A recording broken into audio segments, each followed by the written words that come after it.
தாளிப்பு வடகம் சேர்த்து அரைச்ச இந்த கொத்தமல்லி துவையல் சாதத்துக்குள்ளே சேர்த்து சாப்பிட்றதுக்கு ரொம்பவே டேஸ்ட்டாக இருக்குங்க. வாங்க எப்படி செய்யுதுன்னு பார்க்கலாம். கொஞ்சமாக வானலில் எண்ணெய் விட்டுக்கோங்க. 1 டேபிள் ஸ்பூன் உளுந்து அதில் சேர்த்து நல்லா வறுத்துக்கோங்க. லேசாக இது வறுபட்டு வரும்போதே காரத்துக்கு தேவையான மிளகாயும் சேர்த்துக்கலாம். நான் ஒரு 4 காஞ்ச மிளகா சேர்த்துக்கேன். உங்களுக்கு காரம் அதிகமாக வேணும்னா இன்னும் 2 கூட மிளகா சேர்த்துக்கலாம். இது வறுபடும் போதே நான் 5-6 பல்லு பூண்டையும் சேர்த்துக்கிட்டேன்.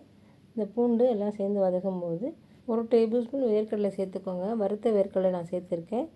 அது கூடவே ஒரு பச்சை மிளகா கீறிட்டு சேர்த்துக்கோங்க. பச்சை மிளகா முழுசாக போட்டு வதக்குனிங்கன்னா வெடிக்கும். அதனால் நல்லா கீறிட்டு சேர்த்துக்கோங்க. அது கூடவே கொஞ்சமாக ஒரு நெல்லிக்காய் சைஸ் அளவுக்கு புளியும் சேர்த்து வதக்கிக்கோங்க. வெள்ளை உளுந்துக்கு பதிலாக நீங்கள் கருப்பு தோல் உளுந்து சேர்த்து வதக்குனிங்கன்னா இன்னும் கூட நல்லா டேஸ்ட்டாக இருக்குங்க. என்கிட்ட கருப்பு தோல் உளுந்து தீர்ந்துடுச்சு. இப்போ ஒரு கட்டு கொத்தமல்லியை எடுத்து வாஷ் பண்ணிவிட்டு இதில் போட்டு வதக்கிக்கிட்டேங்க. ரொம்ப நேரம் வதக்கணும்னு அவசியம் இல்லை. ஒரு நிமிஷத்தில் 2 நிமிஷத்துக்குள்ளேயே நல்லா வதங்கி வந்துடும். அது வதங்கி வந்ததுமே 2 டேபிள் ஸ்பூன் திருவின தேங்காவை போட்டு அடுப்பை ஆஃப் பண்ணிவிடுங்க. அதில் இருக்க சூடே அந்த தேங்காய்க்கு போதுமானதாக இருக்குங்க. இப்போ இது சூடு ஆறுறதுக்காக தனியாக எடுத்து ஒரு பக்கம் வச்சுருங்க.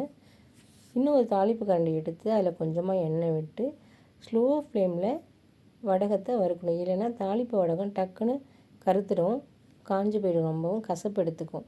அதனால் லைட்டாக கோல்டன் ப்ரௌன் இப்படி வருது பார்த்திங்கன்னா, இந்த சமயத்துலேயே அப்படியே டக்குன்னு நம்ம ஆஃப் பண்ணிடணும்.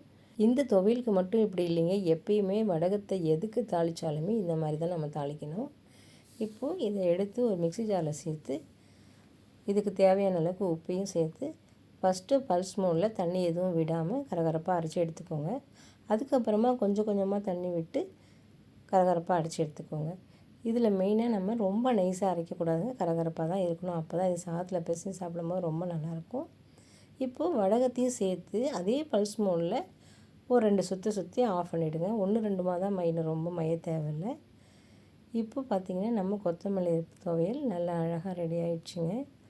இதில் நீங்கள் இப்படியே சாப்பிட்றத விட ஒரு ஸ்பூன் நல்லெண்ணெய் விட்டு சாதத்தில் சேர்த்து சாப்பிட்டிங்கன்னா ரொம்பவே டேஸ்ட்டாக இருக்குங்க. இந்த துவையல் மட்டும் இல்லை, நீங்கள் எந்த துவையலில் புளி சேர்த்து அரைச்சாலுமே அதில் கொஞ்சமாக நல்லெண்ணெய் விட்டு சாப்பிட்டு பாருங்கள், டேஸ்ட்டு வேறு லெவலில் இருக்குங்க. நீங்களும் ட்ரை பண்ணி பார்த்துட்டு எப்படி வந்துச்சுன்னு மறக்காமல் எனக்கு கமெண்ட் பண்ணுங்கள். இந்த வீடியோ பிடிச்சிருந்துச்சா லைக் பண்ணுங்கள், ஷேர் பண்ணுங்கள், மறக்காமல் சப்ஸ்கிரைப் பண்ணுங்கள். தேங்க்யூ.